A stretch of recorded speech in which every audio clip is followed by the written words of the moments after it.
Assalamualaikum warahmatullahi wabarakatuh. Rio Hotspot Lover, selamat datang kembali di Rio Hotspot Channel.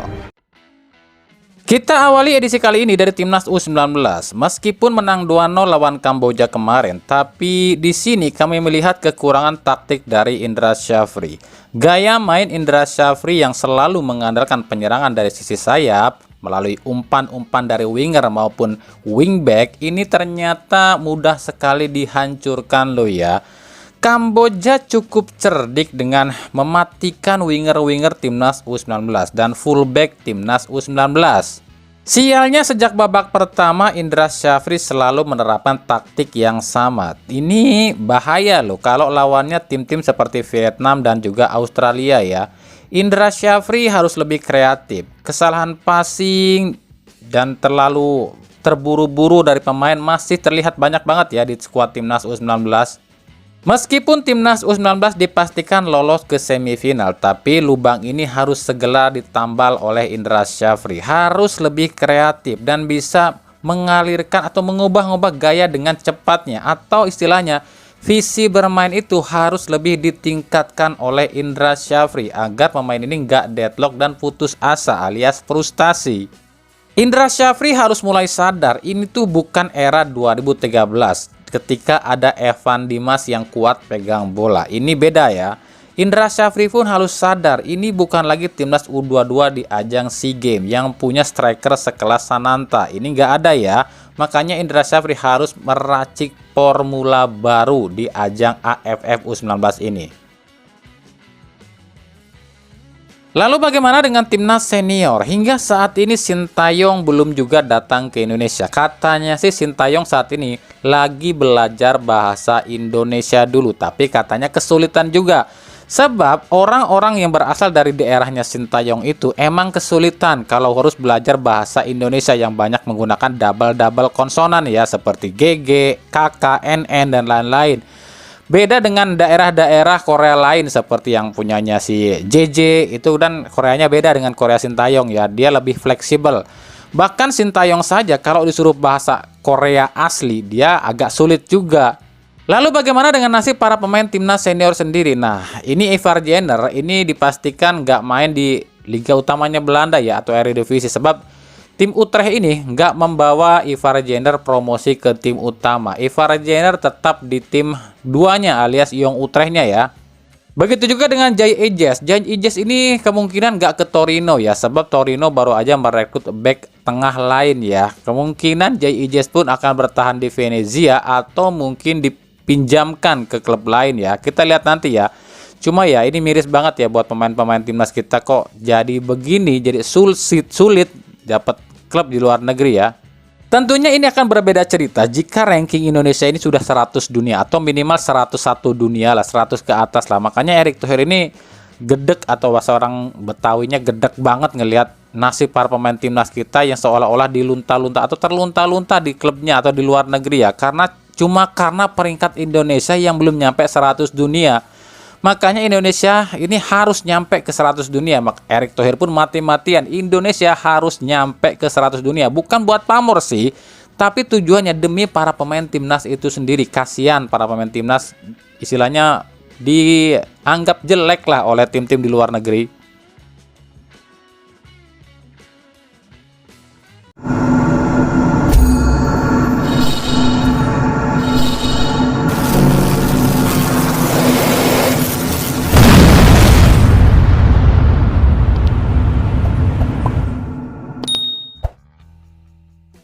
Kita sekarang beralih ke berita klub dulu ya. Diumumkannya Yosep Ejejare dan Al-Hadji Gero ini melengkapi 8 pemain asing Barito Putra musim ini. Nah, dengan gabungnya 2 pemain ini berarti udah ada siapa aja sih tim di Liga 1 yang pakai 8 pemain asing untuk sejauh ini. Nah, kita akan rekap ya. Ada berapa tim sih yang udah pakai 8 pemain asing dan sisanya berapa nih? Tim-tim yang udah pakai 8 pemain asing itu, yang pertama ada Barito Putra.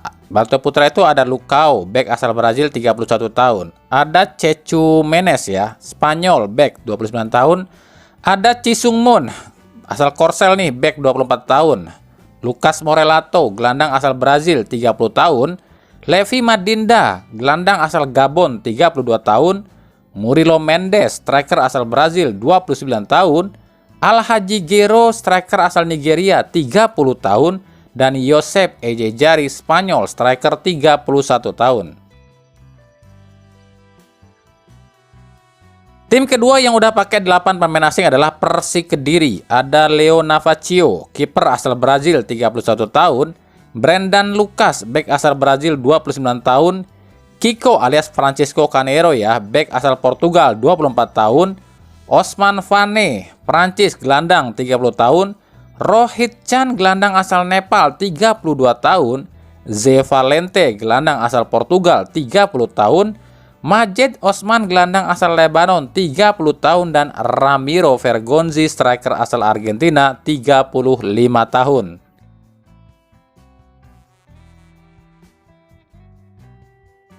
Tim ketiga yang udah pakai 8 pemain asing adalah PSM Makassar. Ada Yuran Fernandes, bek tengah Tanjung Verde 29 tahun. Aloisio Neto, bek tengah asal Brazil 24 tahun. Victor Luis, bek tengah atau bek kiri juga ya, berusia 26 tahun Brazil. Laterval, gelandang asal Senegal 30 tahun. Daisuke Sakai, gelandang asal Jepang 27 tahun.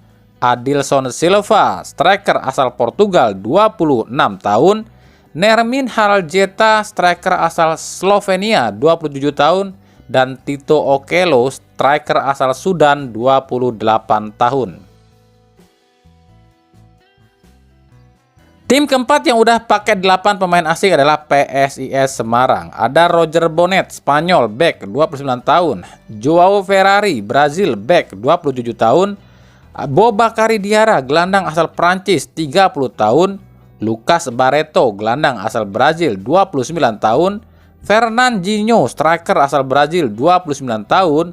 Gali Freitas, winger Timor Leste yang nggak diketahui umurnya. Ada Abdallah Sudi, striker asal Burundi 24 tahun, dan Yuto Morita, striker asal Jepang 23 tahun.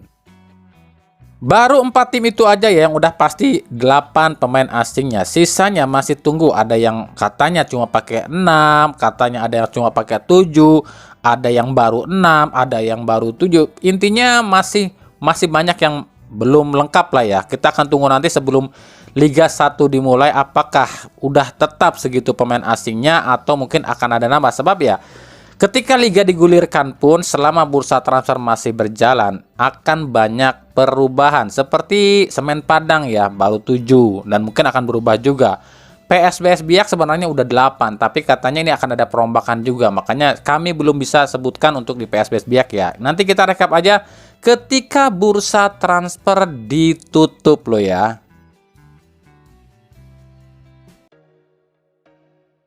Madura United meresmikan Pedro Monteiro, bek asal Portugal berusia 30 tahun yang musim lalu main di Liga Georgia. Ini pun udah sering banget ya kami bikinkan prediksinya ya. Berarti dengan ini udah 6 pemain asing Madura United dan baru semuanya loh ya. Ini kan anti klimaks, tim yang disebut akan bangkrut tapi justru rekrut 6 pemain asing baru semua. Ini baru 6 loh ya, rencananya ada 8 loh ya. Ini kan berbanding terbalik dengan tim yang katanya levelnya atau the next level atau level Asia. Kok cuma rekrut 1 pemain asing ya?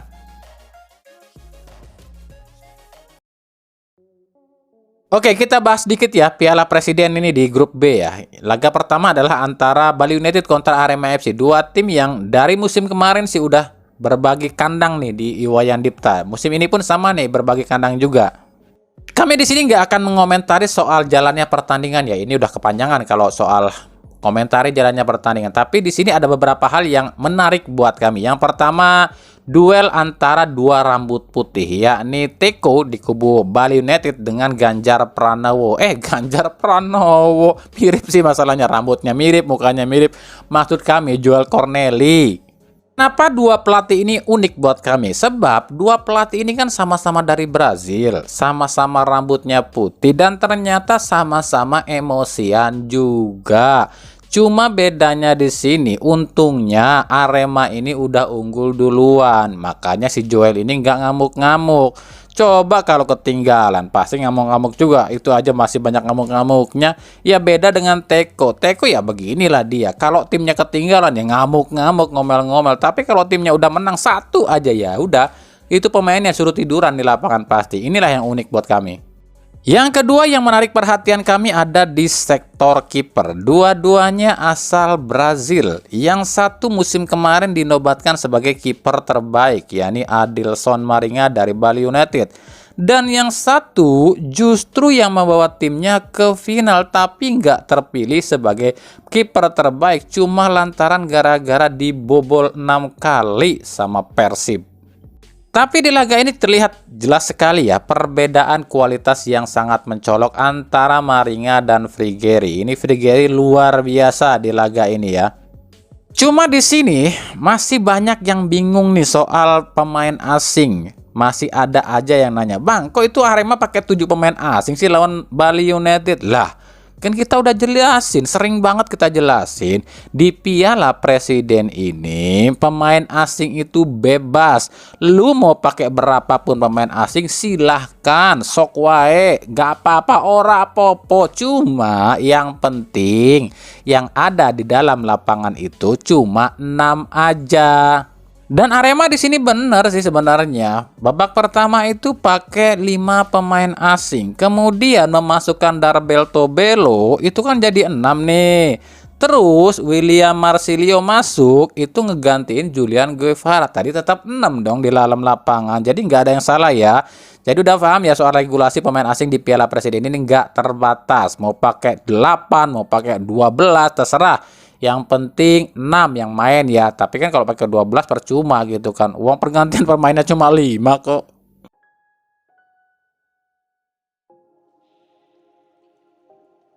Dari Persib Bandung, manajer Persib Bandung Umum Mutar akhirnya memberikan komentar soal rencana band asal Jogja, Sheila on Seven yang akan gelar konser di GBLA. Menurut WHO, sebaiknya jangan karena GBLA sedang dalam renovasi, sehingga dikhawatirkan akan menambah rusak. Nah, berikut pernyataan dari WHO ya. Nah, itulah, itu kan udah ke Persib ya. Nanti pakai konser itu kalau sampai ada kerusakan, ada apa itu percuma aja gitu ya diperbaiki. Itu kan bisa besar lagi biayanya. Ya, sayang menurut saya kalau untuk Persib ya. Bukan saya tidak suka dengan konser apapun, tapi lebih baik ya jangan dicampur adukan gitu ya.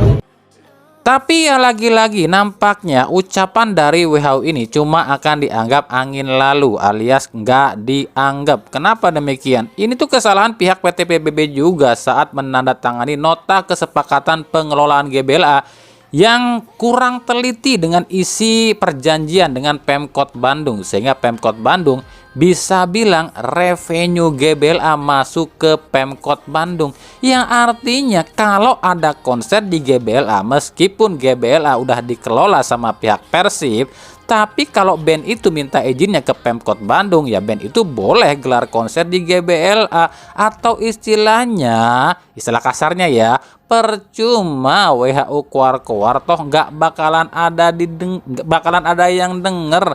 Salahin tuh yang kemarin tanda tangan nota kesepakatan dengan pihak Pemkot Bandung. Lalawora sih.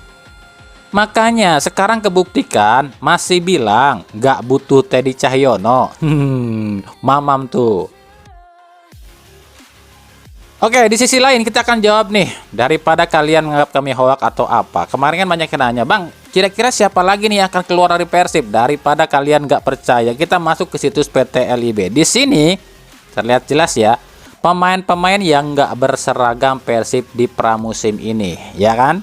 Di sini ada beberapa pemain. Nah, ini yang udah keluar pasti ketahuan lah ya, udah diumumin ya. Yang belum diumumin itu cuma Reki Rahayu dan Ridwan Ansori. Nah, ini kemungkinan 2 pemain sisanya yang akan segera menyusul keluar dari Persib. Lah, Dimas Derajat nggak ada, Bang. Ya, Dimas Derajat kan masih terdaftar di Persikabo. Ini kan pramusim bukannya liga. Coba deh klik punya Persikabo. Pasti ada Dimas Derajat di situ. Jadi udah jelas ya, semua pemain yang bermain di Piala Presiden ini kemungkinan stay alias aman. Nah, siapa pemain baru? Tenang, pemain baru tengah disiapkan ya. Ada lokal ini yang satu dia ini adalah calon pemain timnas. Yang satu dia ini mantan pemain timnas, dan yang satu lagi ya masih aktif bermain di timnas. Untuk asing ada satu lagi nih, lagi dalam proses juga, tapi nggak tahu juga nih apakah akan berhasil atau enggak, sebab yang satu ini banyak banget tim yang minat. Jadi ditunggu aja ya.